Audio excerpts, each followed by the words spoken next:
Chapter 9. The Face of Death. I must have fallen asleep from exhaustion. When I awoke I was very hungry, and after busying myself searching for fruit for a while, I set off through the jungle to find the beach. I knew that the island was not so large, but that I could easily find the sea if I did but move in a straight line.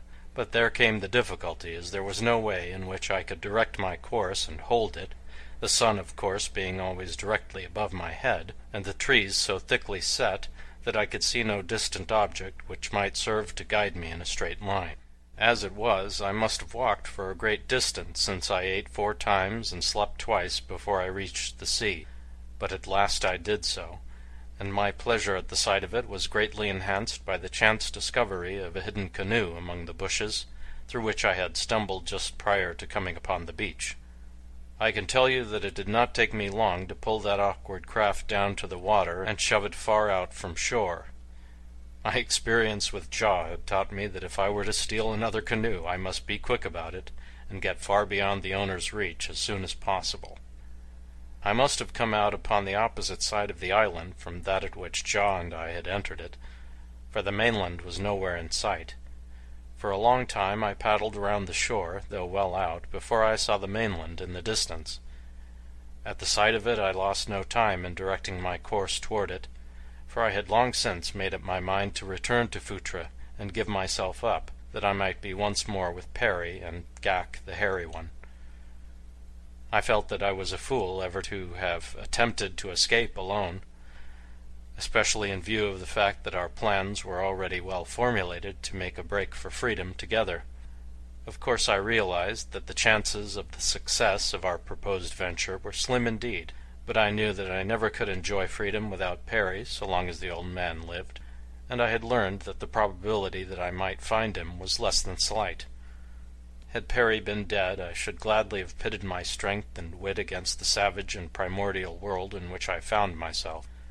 I could have lived in seclusion within some rocky cave until I had found the means to outfit myself with the crude weapons of the Stone Age, and then set out in search of her whose image had now become the constant companion of my waking hours and the central and beloved figure of my dreams. But to the best of my knowledge Perry still lived, and it was my duty and wish to be again with him, that we might share the dangers and vicissitudes of this strange world we had discovered. And Ghak, too. The great shaggy man had found a place in the hearts of us both, for he was indeed every inch a man and king. Uncouth perhaps, and brutal too, if judged too harshly by the standards of effete 20th century civilization, but withal noble, dignified, chivalrous, and lovable.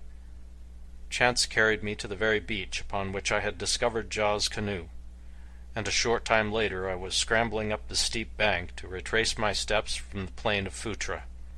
But my troubles came when I entered the canyon beyond the summit, for here I found that several of them centered at the point where I crossed the divide, and which one I had traversed to reach the pass I could not for the life of me remember. It was all a matter of chance, and so I set off down that which seemed the easiest going, and in this I made the same mistake that many of us do in selecting the path along which we shall follow out the course of our lives, and again learned that it is not always best to follow the line of least resistance. By the time I had eaten 8 meals and slept twice, I was convinced that I was upon the wrong trail, for between Phutra and the inland sea I had not slept at all, and had eaten but once. To retrace my steps to the summit of the divide and explore another canyon seemed the only solution of my problem, but a sudden widening and levelness of the canyon just before me seemed to suggest that it was about to open into a level country, and with the lure of discovery strong upon me, I decided to proceed but a short distance farther before I turned back. The next turn of the canyon brought me to its mouth, and before me I saw a narrow plain leading down to an ocean. At my right the side of the canyon continued to the water's edge, the valley lying to my left, and the foot of it running gradually into the sea where it formed a broad, level beach. Clumps of strange trees dotted the landscape here and there, almost to the water, and rank grass and ferns grew between. From the nature of the vegetation I was convinced that the land between the ocean and the foothills was swampy, though directly before me it seemed dry enough all the way to the sandy strip along which the restless waters advanced and retreated. Curiosity prompted me to walk down to the beach, for the scene was very beautiful. As I passed along beside the deep and tangled vegetation of the swamp, I thought that I saw a movement of the ferns at my left, but though I stopped a moment to look, it was not repeated, and if anything lay hid there, my eyes could not penetrate the dense foliage to discern it. Presently I stood upon the beach, looking out over that wide and lonely sea across whose forbidding bosom no human being had yet ventured, to discover what strange and mysterious lands lay beyond, or what its invisible islands held of riches, wonders, or adventure. What savage faces, what fierce and formidable beasts were this very instant watching the lapping of the waves upon its farther shore? How far did it extend? Perry had told me that the seas of Pellucidar were small in comparison with those of the outer crust, but even so, this great ocean might stretch its broad expanse for thousands of miles. For countless ages it had rolled up and down its countless miles of shore, and yet today it remained all unknown beyond the tiny strip that was visible from its beaches. The fascination of speculation was strong upon me. It was as though I had been carried back to the birth time of our own outer world, to look upon its lands and seas, ages before man had traversed either. Here was a new world, all untouched. It called to me to explore it. I was dreaming of the excitement and adventure which lay before us could Perry and I but escape the Mahars, when something, a slight noise I imagine, drew my attention behind me. As I turned, romance, adventure, and discovery, in the abstract, took wing before the terrible embodiment of all three in concrete form that I beheld advancing upon me. A huge, slimy amphibian it was, with a toad-like body and the mighty jaws of an alligator. Its immense carcass must have weighed tons, and yet it moved swiftly and silently toward me. Upon one hand was the bluff that ran from the canyon to the sea, on the other the fearsome swamp from which the creature had sneaked upon me. Behind lay the mighty untracked sea, and before me, in the center of the narrow way that led to safety, stood this huge mountain of terrible and menacing flesh. A single glance at the thing was sufficient to assure me that I was facing one of those long-extinct, prehistoric creatures whose fossilized remains are found within the outer crust as far back as the Triassic formation, a gigantic labyrinthodon. And there I was, unarmed and with the exception of a loincloth as naked as I had come into the world. I could imagine how my first ancestor felt that distant prehistoric morn that he encountered for the first time the terrifying progenitor of the thing that had me cornered now beside the restless, mysterious sea.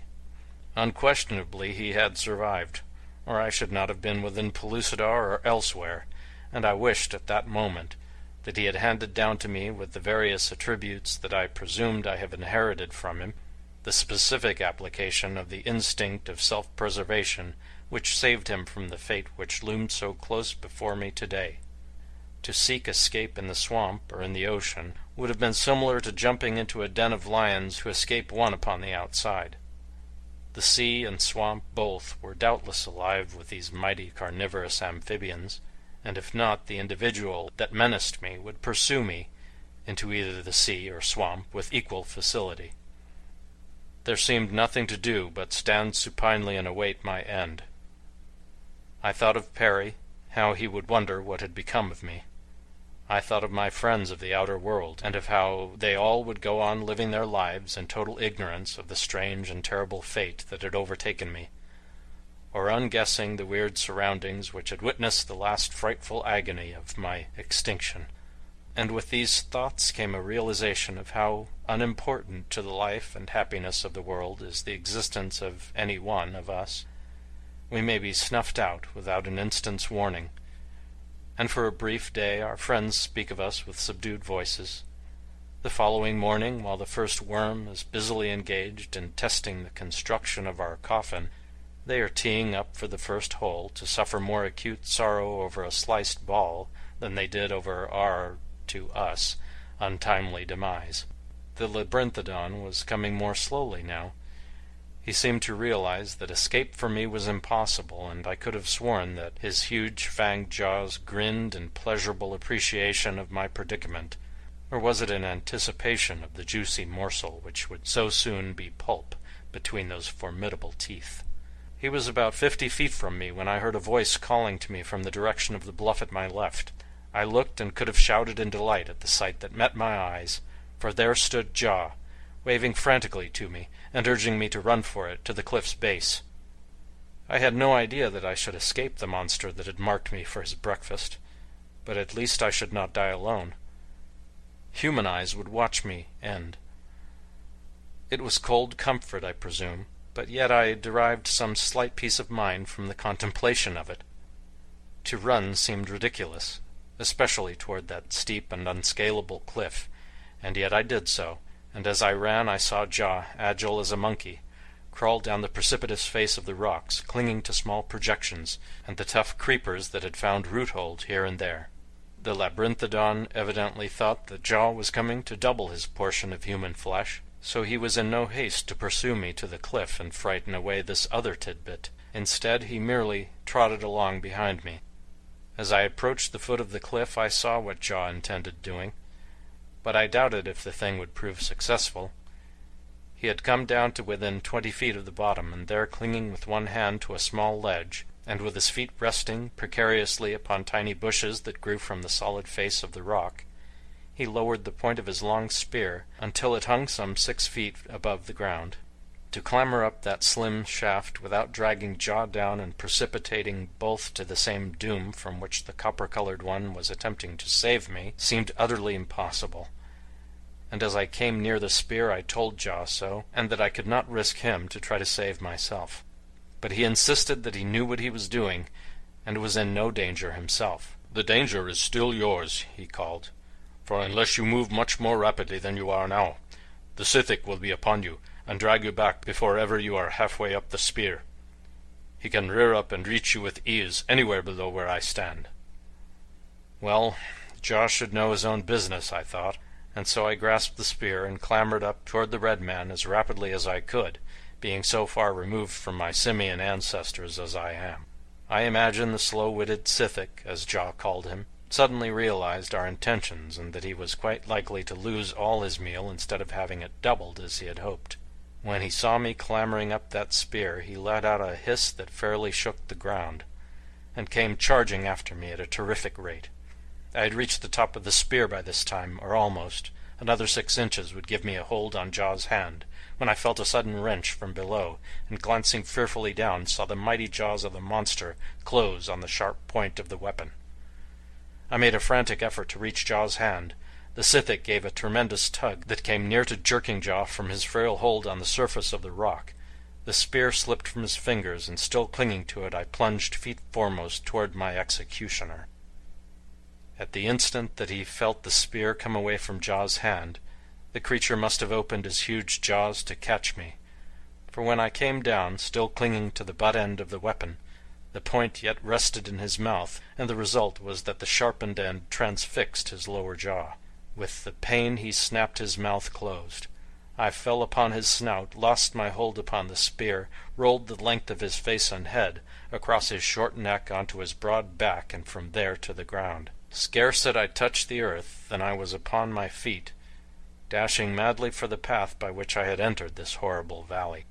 A glance over my shoulder showed me the Sithic engaged in pawing at the spear stuck through his lower jaw, and so busily engaged did he remain in this occupation that I had gained the safety of the cliff top before he was ready to take up the pursuit. When he did not discover me in sight within the valley, he dashed, hissing, into the rank vegetation of the swamp, and that was the last I saw of him. End of Chapter 9.